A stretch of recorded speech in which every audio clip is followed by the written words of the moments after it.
Over the last 2 years, the Salmon Youth Centre has used media-based activities to help disadvantaged young people improve their speaking and listening skills. This included music, art, discussion and public speaking sessions. We organised an open day to share what we had learnt with other youth work practitioners. The highlight for me today is the fact that everybody in the room, one way or the other, agreed that speaking and listening is an important skill for people to have. Also, everybody emphasized the importance of it in their specific work with young people. What makes us want to organize an event about speaking and listening? Now, let me tell you something quite interesting about speaking and listening. We can all remember times in our lives where we have become nervous or anxious or worried or afraid because we have to speak. Usually this happens when you tend to meet new people, or when you've gone to job interviews, or when you put into a situation where you don't feel more comfortable. That's when your insecurities then comes up. So speaking and listening is quite important in life. Now, what Paul Hamley Trust did with Salmon Youth Centre is that he gave us a funding which allowed us to actually look at how we could improve young people's speaking and listening within youth work. So, let's talk about communication or speaking and listening. Could you just imagine doing any youth work without relationship? I personally believe it's impossible to do any youth work without relationship. Now, how then do you build relationship without an activity or talking to the individuals involved? So speaking and listening is key. If you don't do it, the work wouldn't happen. But maybe because some of us are so good at it that we do it and we don't recognize exactly what it is that we're doing. And in so doing, we don't tend to pull out the value of it. So, to draw you more to what this afternoon is going to be about, I'm just going to tell you about how when you engage young people in an activity, and the activity, you just get drawn into the activity and everything is going well, you then begin to battle. How do you then begin to communicate with those young people? So what we end up doing is that we have the activity going well, and we hope that when the activity finishes, the conversations will start. Or we do the conversation well, and we hope that when the conversation finishes, the activities will start. What I'm here to say is that we need to be brave enough to do the two together. So it's not either or. And the two together is what will set us apart. Now, having said that, I'm going to give you a simple example of how you could do this. I think it's Tony Jeff and Mark Smith in one of their books that said that communication is the fuel on which youth work drives.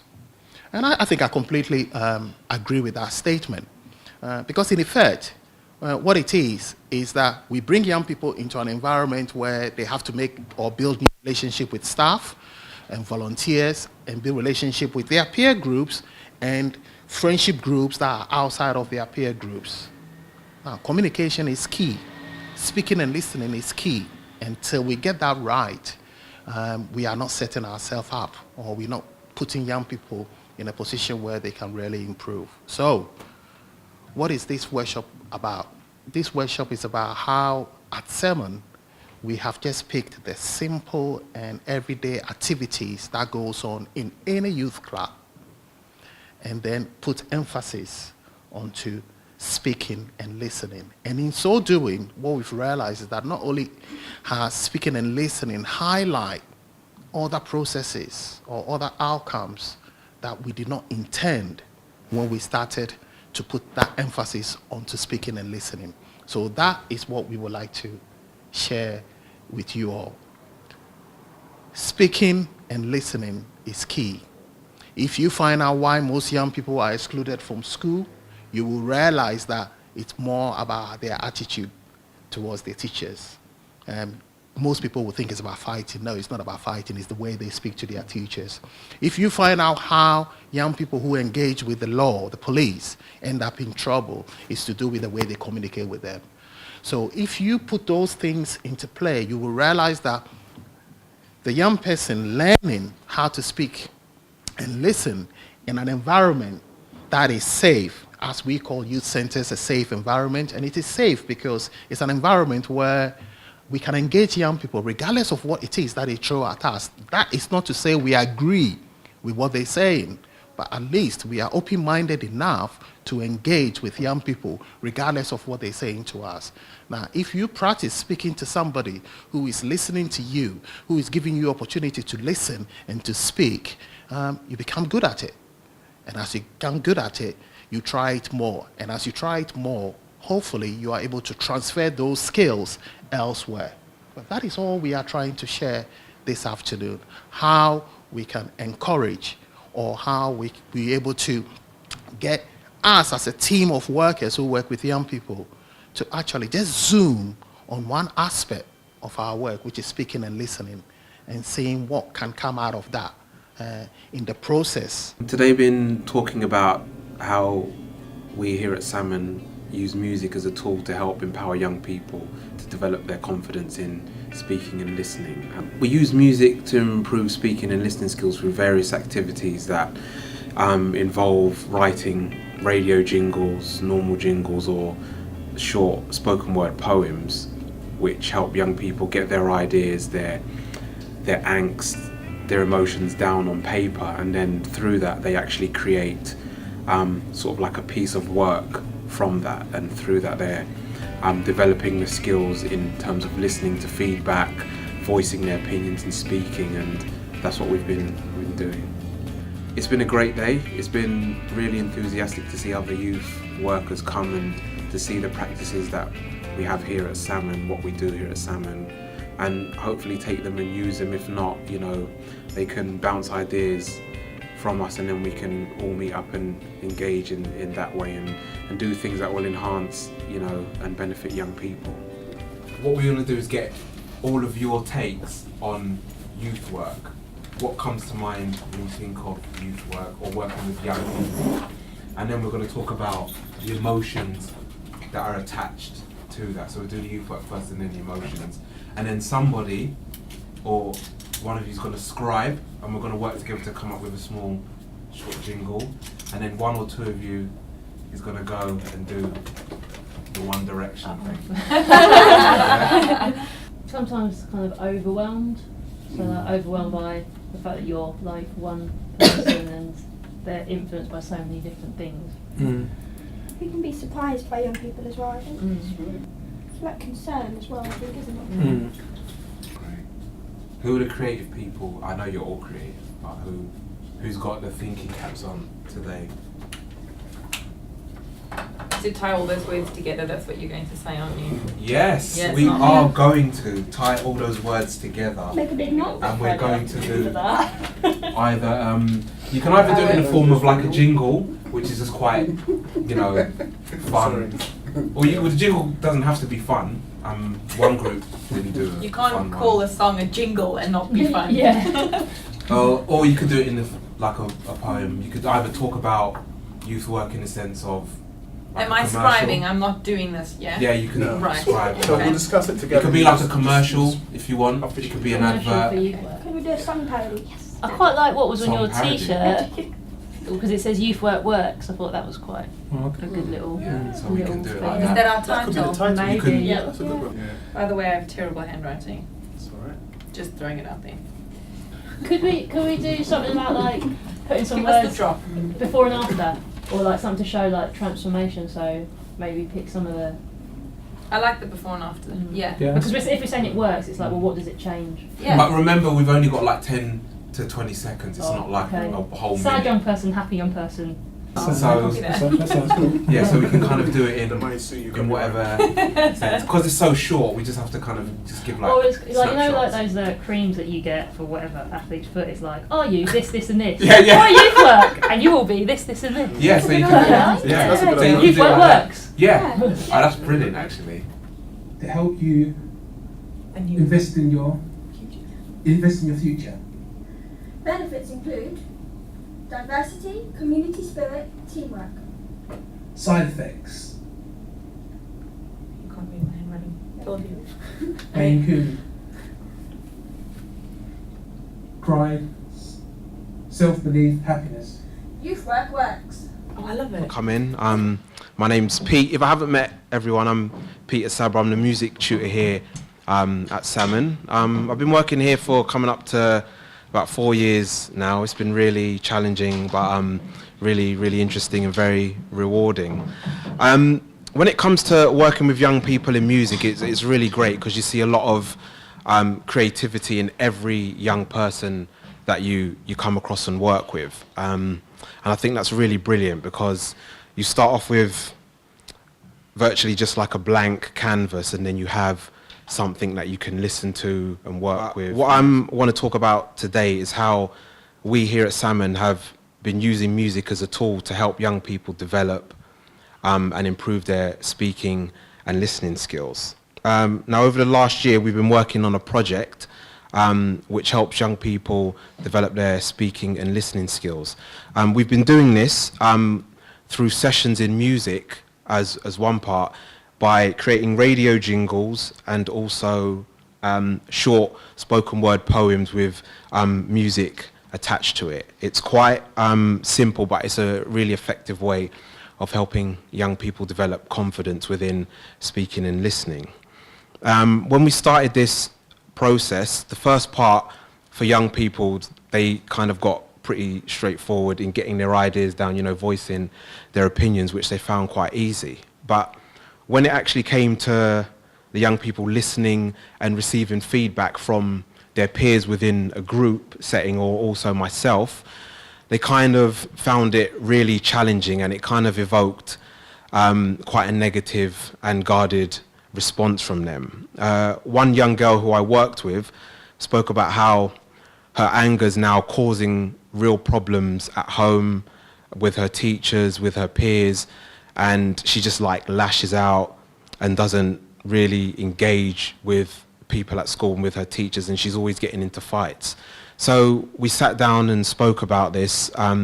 We put some things down on a big chart, and we just kind of linked words to what is actually causing her anger. And she came out and spoke about what actually caused the anger, and we used that in the form of a spoken word poem, and then put music towards it. And through the process, it developed confidence within the young girl, and she then started to improve in her speaking and listening skills, especially how she spoke with her teachers, with her peers as well. All through the process, some young people have found it really challenging from the beginning.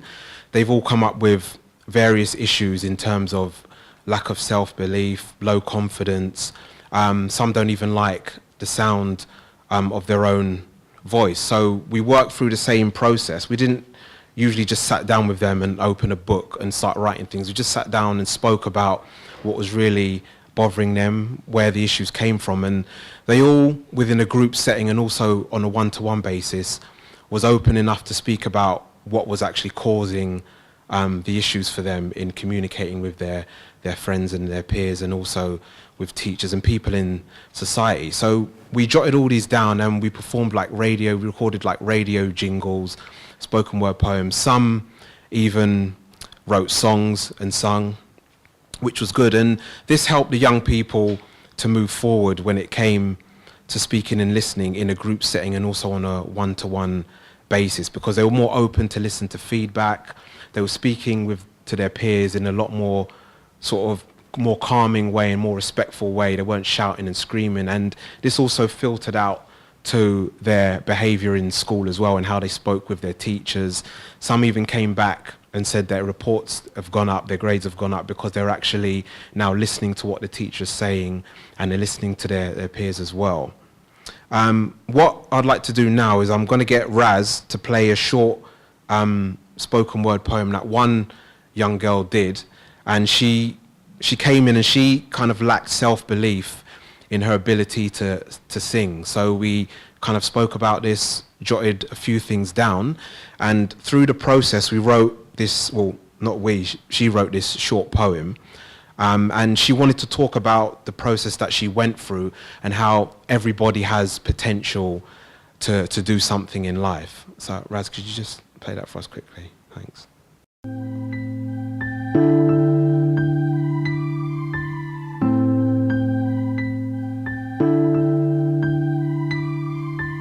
I think everyone has potential, but they just don't show it.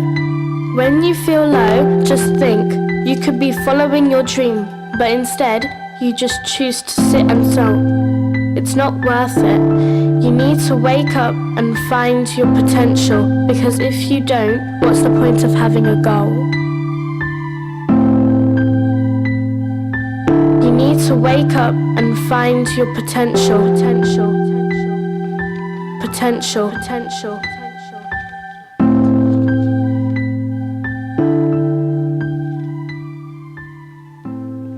Thanks. So that was a young girl talking about how we all have to, as she said, we all have to wake up and find our potential, because going through the whole process she realised that, you know, if she can do it, then everybody else has the same potential within them. The development of speaking and listening skills should be a priority in youth work. You're saying yes or no? Or Develop yes an or argument no? for the above.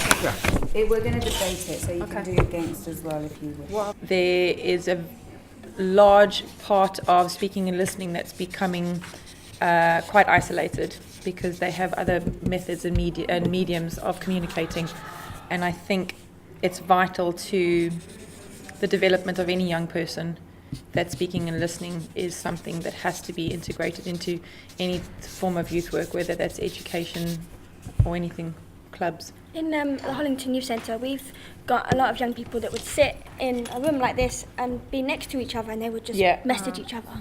So we've now banned mobile phones in the youth club, which is quite controversial, but the young people have started to actually now talk to one another and go and speak to them, and it's really interesting just to see that they have no idea, like the youth club is quiet and they're just like this. And then now we've took that away, they want to go and talk to each other, they want to go and play in the sports hall or talk to each other, and it just shows that in some ways we've got to put it back on the agenda, that young people need to speak to each other, they need to listen to one another. For youth work particularly, because one of the main aims is about helping those young people to work out what it is they want to be and do and how they want to live. Speaking and listening skills are one of those sets of skills that it doesn't matter what they choose, it's going to be really helpful in helping them on that journey. Yeah, definitely. No, you go on. No, I was going to say, basically, I totally agree. Speaking and listening are core communication skills generally. What I tend to find with a lot of sessions I kind of like facilitate and run with young people, there are quite a lot of them who speak a lot, but when it comes to general listening, it's non-existent. You know, you can tell them to do the most simplest tasks, you know, and the core thing is, and I mean the most simplest task, you know, generally 9 times out of 10 they will not listen. So generally, any activity you're doing, regardless whether it is, you know, it's a core skill. Generally, you know, life skills. Generally, you know, to listen. I was just thinking about this idea about speaking and listening, and something you said sparked in me, is that we talk about young people not listening to us, like, and actually we spin it on its head and go, actually in youth work we also need to speak and listen more to what young people have to say. Like, we do so much of like, well, you need to do that, you need to do this, we're doing this today. When do we stop and listen and go, okay, tell me what it is that you want to do, what is it we're doing, how can we be better, and that just by flipping it on its head, I guess. But communication is a fundamental need. It's a human need. But they communicating, just using different media. Well, it does work. I remember. Well, it does work, but like any technology, I remember a while ago when the network went down, and you know people were in like, you know, Panic. Panic. How am I going to talk to this one? But hold on, what? You know, you use your mouth and use your tongue and you use facial expressions and so forth. That's how you communicate, you know. And like, I think what someone was mentioning like even when like a young person can be in the room and like you're texting someone next to you, why don't you talk to the person next to you? What happened to if your phone was broken or your phone gets blocked or something, and some young people like were in a panic one time where it said, oh, my mobile phone's been blocked, I can't communicate with anyone, I can't, and I think like, but the world hasn't ended, and you can like always like knock the door and or visit your friend. No, you can't do that. But you can. It's just the way society is. I know technology is important and so forth, but the way society has kind of like put all the kind of reams on technology. Without technology, take away your mobile phones and your iPods and this for a day, we will still survive technically, but. Because when people think about art, they think about obviously pictures and imagery. We completely underestimate the power of speaking and listening, or words in general. When you think about art, I think art, speaking and listening are really related, and I think it's a part of the whole process of art which is not talked about enough or raised enough as an important section. If you can't verbalize your ideas or write them down or explain them to another person, you can actually be a little bit lost, because it's like you're speaking a language which nobody gets. So speaking and listening is such a fundamental part of it. It's how people critique, it's how you share your ideas, it's how you get to just express your viewpoints really. What we do at Salmon is to be able to get the young people to critique themselves, to look at themselves, to reflect, and to see if there's any relation between what they do and other young people. And once you get them there, I think everything else becomes easy, and the actual creative process is much easier. Hello everybody, my name is Eugene Ankoma, and I'm the artist in residence. I know it sounds a bit posh, but to be honest, I wouldn't have it any other way. You might be wondering what art has to do with speaking and listening, because obviously when we think about art, we think about visuals, some of the stuff around here. These are some of the things we actually spray painted like years ago, and obviously it's been turned into a nice poster for everybody to see. Well, hopefully as I go through the process, it should become a bit clearer as to how art relates to speaking and listening, how important it is. So once again, I'm an artist, I'm a professional artist, and I'm telling you that just so that you see the context of what I do and how I impart it into the young people. So in short, my role here is to facilitate art at Salmon, liaising with the community and organizations. We have had the pleasure to work with people like the Dulwich Picture Gallery, the US Embassy, the National Portrait Gallery, Southwark Council, and most importantly, the community. And lately, we've worked with 7 galleries and museums in Athens. I will break all this down in a minute, so you see how that came about. But the most important bit of all this is that speaking and listening has been the foundation as to how we have started and got to work with all these people. So I'm going to give 2 very quick examples. With the US Embassy project that I just described, it's been about maybe 2 years since we did that. It involved 25 young people, aged between 16 and 23. It was for 4 months in terms of the production time, and it included both abled and disabled young people that we have at Salmon. The topic was London, and the first requirement was for each person to verbally express everything they felt about London, about their surroundings, about their communities. And the reason why we do that is because we believe strongly, at Salmon, that if you can verbally explain something, then we can visually help you to communicate it. By drawing or using different materials and all that sort of stuff. So what we did was we basically invite the young people to sort of be part of a group, like a forum, where they can express their ideas. Because what it is, we've noticed, especially when it comes to art, if a young person isn't comfortable in expressing themselves, it's usually because they're sort of clogged up, with ideas, with troubles, like Pete was explaining, and with all sorts of different things. So if you can get them to sort of explain to themselves as to what is happening, and then to a group, and then to express their artistic ideas, what happens is it sort of, opens up the stoppage or the clogged up situations which they might have mentally, and then it just basically helps them to flow and to create, on paper or using different materials. Now, with the US Embassy exhibition, what happened was after we worked with the 25 young people, to cut it short, just so that I don't go too much into it because I have a short amount of time, is all the works ended up being at the US Embassy. We had a private view where we had about maybe 60 people turn up, specially invited guests. And the beautiful thing is all the young people once again got the chance to sort of stand in front of these people and to personally explain their works of art, explaining the concepts and all that sort of stuff. And, getting the feedback from the guests, as you can imagine, would have made them feel really, really important. And the interesting thing is, once they started doing that, they could see the connection between how we had started talking about their ideas in the art room and how it related to these people asking them questions and them answering back. So they could see the sort of woven thread between all these things. Now, those who were really good at talking actually got to sell their works to the guests as well, which was, as you can imagine, a big bonus. So that is sort of in brief the US Embassy project. And I'm going to talk about something we did recently, probably ended about 2 months ago, and it was called Ask the Flask project. Now, Ask the Flask was a very, very exciting project, something we had never, ever done before. This involved 7 countries, so just to name a few of them: Iraq, Canada, the UK, obviously, and then we had Kenya as well.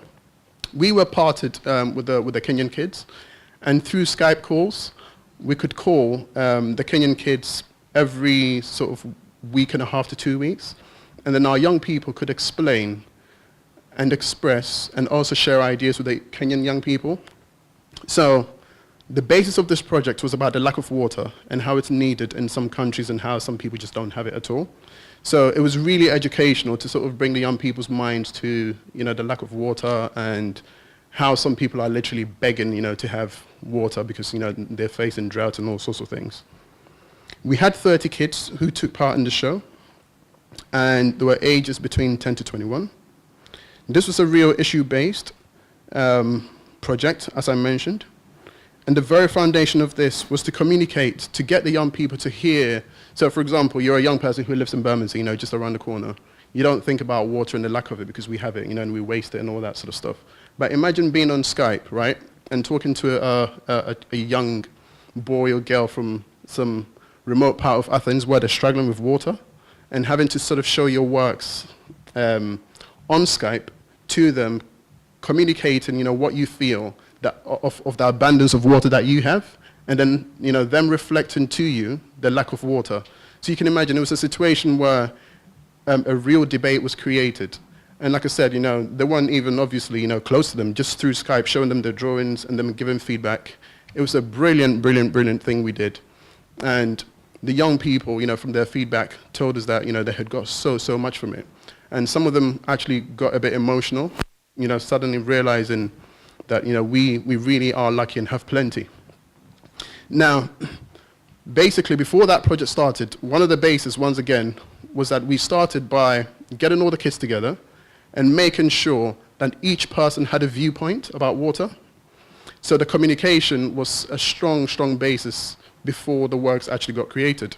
Because like I'm saying, or like I mentioned, if you do not get them to talk and to express and to share ideas with each other, believe me, the works will not come out. That's what we just realized. We ran a session called SCART, which is Salmon Centre Art, SCART. And this specializes in sort of, we basically open the doors and we say, if you're interested in art, come in. And what happens is we get university works coming in, so university students coming in to sort of talk to me about their work so I can give them professional advice. We talk about exhibition opportunities out there. We do basic homework. I direct them to sort of do art competitions they may want to do, take part in, and all that sort of stuff. So it's very open. Now, as we all know, art is quite subjective. So woven into all these sessions is the importance of brainstorming and idea sharing within a group session. As mentioned earlier, if they can explain it, then we can assist them to communicate visually. This opens up a forum which is extremely vital, and it has great benefits, as you will see later. We had our first exhibition about probably a year and a half ago with a young man called Moses. And Moses, after creating his paintings, they all got displayed in this room. What happened was we invited I think we had about 85 people on that evening. So Moses stood and explained to all the young people as to what the concepts were, as to why he was just using black and white on canvas, and everything else in between. Now, you can imagine that after he had done that, he brought everybody to his level, and it meant that everybody could understand where he was coming from, even if they didn't agree or like the work. So that really, really helped Moses. And what happened was, once again, for Moses to sort of be within this environment and to get people, asking him questions and getting him to talk further about his work was just completely, brilliant and such a huge confidence boost for him. Now, later, the whole speaking and listening thing continued because when our great press people, Mildred and Miriam, contacted the local press, it meant that Moses could continuously talk about his work without feeling any fear. And once again, how was he able to do that? Because going back to the art room, we spoke, we brainstormed, and we thought about his ideas thoroughly before he ever started creating. So that goes back to, once again, just to show the importance of talking and expressing, brainstorming and all that sort of stuff. So it may be art, but once again, as we can see, the foundation is all about, the talking. But I hope that this short talk has sort of, helped to break down and explain a little bit as to how speaking and listening is like, the very foundation of what you see in front of you. Gerald R. Ford, the 38th American president who served from 1974 to 1977, he was once quoted as saying, "If I could go back to college, I would concentrate on just 2 areas. 1, learning how to write. Secondly, learning how to speak in front of an audience." He said, "Nothing is more important than the ability to communicate effectively." Now that sounds like a dramatic statement, but the sentiments that Ford expresses in this quote is very similar to what we believe here at Salmon when it comes to using speaking and listening skills to empower young people. Now you've heard from my colleagues Pete and Eugene earlier on about how we do this through music and through art. And I just want to spend the next few moments with you talking to you about how we directly implement speaking and listening skills in terms of teaching the actual skills itself. And there's 2 areas I'll be focusing on. One is our 10 to 13s club president election that we carried out this year. And the second is the youth leadership program that we run here at Salmon. So, hopefully my slides are working. Okay, so on the screen there is our 10 to 13s club president election. Now here at Salmon, we're always looking for ways to get young people involved in the things that we do, especially when it comes to the decision-making process. So about sometime last year, we had the idea that we should introduce a club president who would be able to communicate the ideas that other young people have within the sessions and bring them to us as staff members. And then we'll find a way to implement this in the work that we do within the sessions and also beyond that. So that's how the 10 to 13s election was born. We chose that particular club because the 10 to 13s is one of our most popular clubs. We have about 80 young people who come to the sessions on a Monday night. And they're also one of our harder clubs because they're in that transition age group where they're nearly teenagers, so they do give us a good run for our money when they're here. So we chose to work with this age group, and we thought we'd try it out with this age group, and if it works well, this is something that we'll roll out to the rest of the other age groups that we work with here at Salmon. So in that picture, you will see that there are 4 young people in the elections. We had 4 specific objectives. Before I talk a bit more about how we ended up with these 4 young people, I think it's important to talk to you about the objectives that we had for these elections. And that's just, as you can see up here, for young people to understand the electoral process. That was the first one.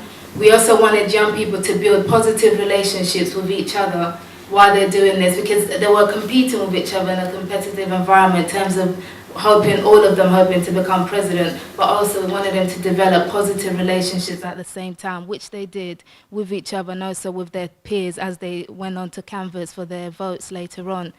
The third one was, in terms of using speaking and listening, it was very important to us that young people get the chance to exercise their voice, that they were able to develop their speaking and listening skills through this whole process. And lastly, we wanted a young person to emerge from this who would be the spokesperson that would communicate what all of the 10 to 13s are thinking, well, in a way, and then bring that back to us as a team. So these are the 4 young people who actually went for the election. Believe it or not, we started out with 20 young people who put their name forward to say, yes, that we would like to potentially be a president or for this club. Now, we deliberately didn't elect people. We wanted people to nominate themselves, and we wanted it to be as fair as possible. So at the first stage of the process, anybody can put themselves forward. And we were really pleased to see that some of our naughty kids also put their names forward to be potential president. But then at the second stage of the process, we thought we want to make sure we get the ones who are really serious and who would be committed to the whole process. So we introduced a process, a second stage, whereby if they wanted to take it forward, they would have to do 3 things. 1, attend a public speaking workshop with myself, where they would learn how to write and develop a speech and then prepare their speech for the campaign. 2, they would have to attend an art session with Eugene where they would design a poster which they would use as for their campaign and go around and get votes with it. And the third thing was that they would agree to be partnered with a mentor, an adult mentor who would help them through the whole process. Now, on the night where we announced this to everybody, immediately we went from 20 young people who were interested right down to 5. So 15 escaped the process at that point. They said, "No, that's too much commitment, can't be bothered." So they left, and we ended up with 5, which was great for us because at the beginning we thought, if we get loads of young people who are interested, how are we going to do it so that we make sure we get the right people who would actually take this seriously? So it then turned out that it was a process of self-selection whereby the young people dropped out because they couldn't handle it. We also lost another young person because she turned 14 and then had to move up to the next club that we had. So that's how we ended up with the 4 that you see here: Lily Rose, Tiffany, Chloe, and Cameron. Now, over 5 weeks, these 4 young people worked really hard on their campaign.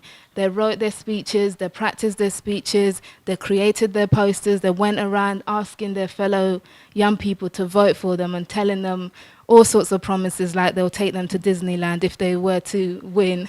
You know, but over the period of time, at the end of it, we held an election on the 10th of March, which was just last month. We held an election right here. There's about 60 young people who were there on the day, and we got them to sit down, listen to the speeches of these young people, and then vote at the end of it. So I actually have a video of the election speeches that these young people made that I'd like to show you.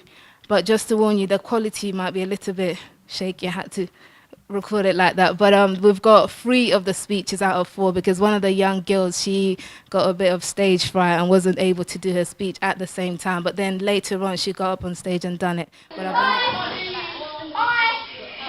11 years old and I go to Harvard School Primary School.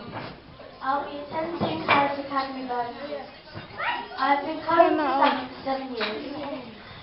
I deserve to be club president because I will open and do new stuff. For example, I'd like to open up the beanbag room again, and I'd like your opinion for different stuff too. If you vote for me, I will do my best to raise money to take as many people as I can to Disneyland Paris. I believe that everyone has the right to their own voice and to say what they think. If you vote for me, I will listen to your voice and help you with your problems, if you need me to. Thank you for listening to what I have to say. I hope you vote for me. My name is Chloe Stevens. I am 10 years old. I go to Alfred Alton Primary School and I'll soon be attending Bacon's College. I have been attending Salmon for 8 weeks now. I deserve to be club president because I love making people happy and change things that make Salmon even better. If I become the club president, I will change everything that you people want. Thank you for listening to my speech. Please vote for me. Thanks. Well done. Hello, my name is Cameron O'Connor. I'm running for club president because I think I can turn Salmon into a place that all of us will love. If I become club president, I will make Salmon better by improving football coaching and making more trips for everyone. For example, trips to shows, football matches, bowling, and more adventure activities. You all know who I am, but you may all not know my story. I have no legs due to meningitis. I lost my first leg when I was 8 and the other when I was 9. As you can see, nothing is going to stop me, not even stairs. Cut a long story short, I can walk the walk, but I can talk the talk. Vote for Cameron O'Connor.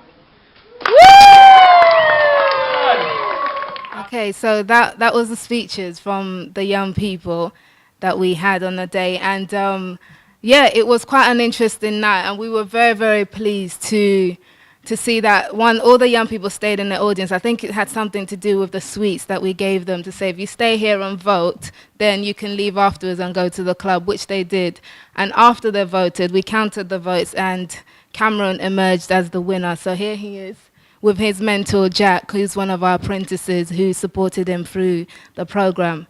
Now, Cameron is busy planning how to take over Salmon Youth Centre, while he's really enjoying this position. Every time I see him, he's always got a new idea to tell me about how we can improve 10 to 13. So it's really great to see that he's taken on board this whole president thing and it's given him that voice that we want all the young people to have here as well. Now, the second program I want to talk to you about briefly is our youth leadership program. Now, that is with an older age group, and that's one that myself and Amma, who's one of our apprentices at the back, run here on a Tuesday evening.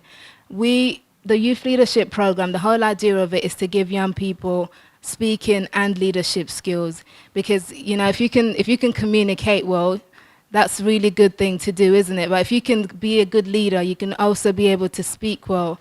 That's good if you can combine leadership and communication together. So our whole aim of the program is to give young people the opportunity to develop their public speaking and their leadership skills at the same time. Now, this program, we officially launched it here in April, and we've got 15 young people aged 15, in fact. One is 15, is very young, one of our volunteers here, but very mature, but aged 15 to 25, who will take part in this program on a weekly basis. Our objectives for these are, so I have to turn and read it. So it's for young people to grow in self-esteem and confidence, for young people to develop their presentation skills, that's the second one. We want young people to learn how to move in situations outside of their comfort zone, and then for young people to strengthen their leadership skills and increase their time management, which we do by making them come here on time, and everything that we do is timed, as you see later in the workshop sessions. So with this whole program, we've had so much improvement with the young people. It's only been 4 weeks into it, but every time they come, we make them stand up on stage and speak in front of each other. So each time they're defeating their fears, but they're also developing their skills and also getting more confident each time they do it. So for example, the young man you see in front of you is Aaron. When he first joined us, he would come to sessions really slunched over and just, didn't want to be part of it. And he'll sit as far away from everyone else as we would allow him to. And he'll be in class with earphones in all the time. So his whole behavior was very negative, like he didn't want to be there. But yet, week after week, he would turn up. So we obviously realized there was something more going on. And it turns out that he said he really finds it difficult in social situations when there's loads of people involved. And he says he just doesn't have the confidence to interact with people on a large scale. So that's something that myself and Amma identified and helped focus to work with him on. And that picture you see is actually the session we had on Tuesday, where he was one of the people who got up and delivered a speech as part of his assignment. And after 3 minutes of this young man sharing part of his life in a speech, the whole room was laughing. Everybody was just, because he's actually a good speaker, but it's all wrapped up in this insecurity and this lack of confidence that he has. So it was really amazing to see him come out of his shell and to see that kind of effect happen during the session. But there's other examples. There's Shana, who improved in her presentation skills. So at the beginning, they all had to rate themselves in terms of where they saw themselves on a scale of 1 to 10, in terms of their confidence and speaking abilities, she rated herself as a 2. 4 weeks on, she's volunteering for roles that we don't even, without us forcing her. She's standing up in front of here. She's no longer shaking when she talks to people, and she can just about maintain eye contact now. So there's some progress there, and this is only with 4 weeks. And I could talk about Paul again, who, with him, it's to do with how he's stretching himself and coming out of his comfort zone. He walks in on Tuesday after having not been at the session the week before because of work, and then he comes in and we said, right, we've got a vacancy for for a timekeeper, and you're going to do it. So he had to jump straight into the role, which meant timing everything that went on and then going up at the front to give reports every so often. So he experienced leaving his comfort zone, which is something he used to cling to quite a bit. And of the whole program, there's so much more to say with all these young people, but we don't have enough time to go into it now.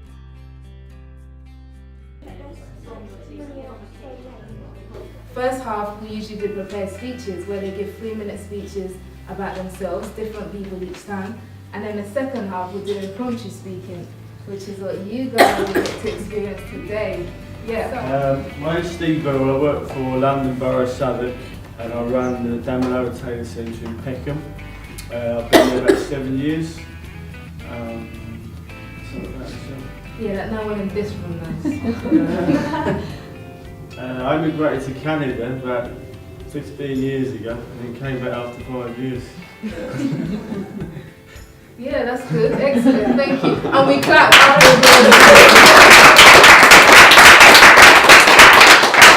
My name's Eugene. I work for Southwark Young People's Smoking Support, which is like a generic support service for 16 to 21-year-olds across the borough. So, like, it can be like emotional support, advocacy, job hunting, just a variety of things really. And I like pizza.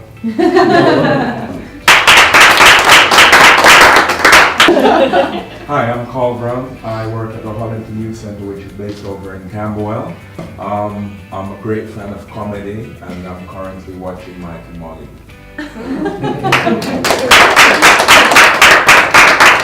Hello everyone, my name's Donique. I work for the Princess Trust on a programme called the Fairview Programme. So I work with under 16 young people at the moment. And I've played some professional football. There you go. Now what we're going to do next is we're going to do the table topic session, and for this Amma will explain what that's all about, but I'm going to split you up into 2. So one half will have to do the impromptu speaking. The topic you will not know just yet, and the other half will have to give their feedback on this person who has spoken, so which we call an evaluation. So everybody who comes up gets evaluated after they've spoken, but everybody gets to speak in some shape or form. 1, 2, 1, 2, 1, 2. Number ones will evaluate. Number 2 will speak impromptu on the spot. So for the evaluators, the best way to do it, we have something we call commend, recommend, commend, CRC. So it just means you write down one good thing you liked, one thing they could improve on, and then end with another good thing that they did. So that's just a very quick way to just jot down any thoughts, one good thing, one improvement, another good thing, the sandwich effect, so you don't hurt them when you're giving your feedback, really. So yeah, be nice, okay? Growing up, I attended a youth club, and the main thing that they really pushed for is sport. And I'm not really a sporty person, so every time I came in youth club, they were doing a sport like basketball or football, and I didn't really get engaged a lot because I wasn't that type of person. So what I want to know is, do you think that the focus should be more on other aspects of youth work, such as music and art or anything like that? And this question is for Nikki. Thank you. I work for London Youth Games, which is obviously has a massive sport focus, but we do a lot of work within the volunteer and cultural sector as well. Cultural sector being quite new, because we know that we work with a lot of youth that maybe don't have a specific love for sport, don't want to get involved in it, so don't really want to participate. So we have introduced art competitions, music competitions as well. It's quite a new thing for us. We engage, this year we'll have our millionth participant that's experienced the games in some way or form. over the last 34 years. We engage with all 33 London boroughs. I absolutely think that young people should have the opportunity to take on leadership roles, but actually I think one of the things that is more important and that I really like about this project and other similar projects that we support with Paul Hammond is that actually it's based on skills. Young people have a right to express an opinion on the communities that they live in, the issues that they face, but actually it's a really important life skill for them to be able to take part in society when they grow up. Do you think youth work is underrated? And that's for Steve. And Miranda, could you evaluate, please? Thank you.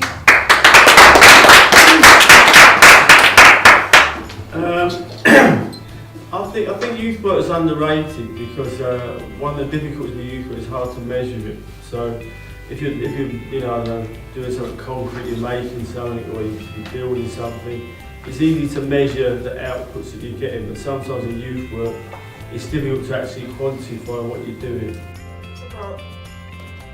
believing in themselves, growing in self-confidence with the help of myself and youth workers. I want you to tell us about one thing that you've learned so far about public speaking, and that's for Eugene. And you haven't evaluated him. Yeah, could you evaluate for him, please? Thank you.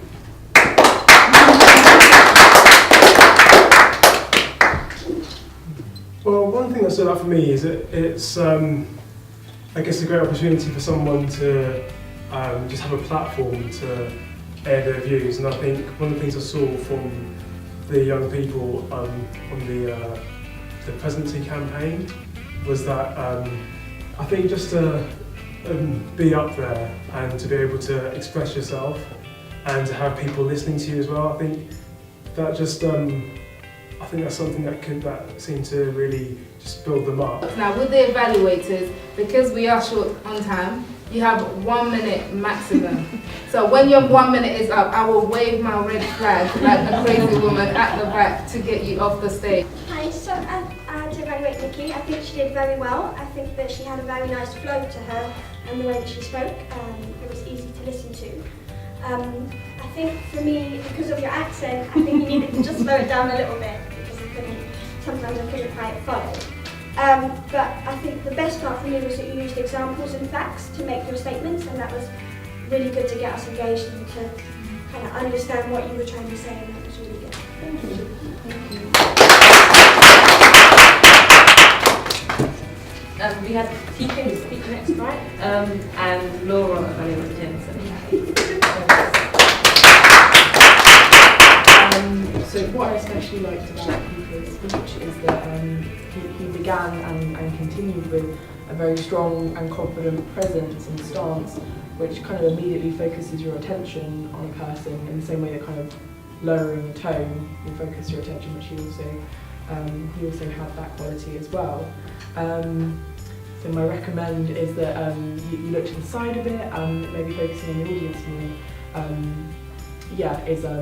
Is a good thing in public speaking, but obviously you're also having to think on the spot of what you're trying to say, so it's natural, I think, to look to the sides.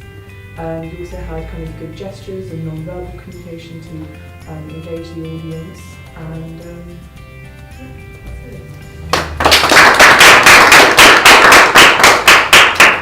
and what I really liked was that you got straight to the point, and I think that you got straight to one of the really most important points about the question, which was how it's so hard to prove the value of youth work. I think we'd all relate to that, so it was great that you went straight there. One thing to improve, I think, because I've spoken to you and you kind of introduced yourself briefly at the beginning, I knew that you worked at the Damalola Taylor Centre, but I reckon if you'd maybe stood up and said, my name's Steve, I've done youth work for however many years, or I work here, that would have really lent weight to your point. I think that would have been good. And then lastly, I like the kind of example you gave about a young person in prison. And the reason I like that was because it made it real, which any example does, but also that you use it to make us try and think differently. And I think that's always really powerful because then that changes the way you see everything. So that was quite good to get that in a short speech. I think the good thing about him was that he was very clear with his points. He could probably improve with giving more examples, just 1 or 2 examples. That's it, I haven't got much to say. As it's been said before, everyone done a good job. Just getting up here is a big thing. What worked well with Eugene, took the time to think about what he was going to say to start with. Yes, it was a little pause, but again, good time to reflect, clear your mind, and answer the question. Eye contact wasn't the greatest, I guess, with the nerves as well, but just scanning around the audience does help to see the reaction that you're getting, and also, yeah, just to keep you calm as well. And the examples were good at the end to be able to think back to the presentation. Yes, it was the first thing we done, but we've been doing a little bit since, but to be able to reflect back to the examples, and he was able to elaborate on the examples as well and talk about it from a personal point of view or what the audience might have thought. So, yeah, it was good.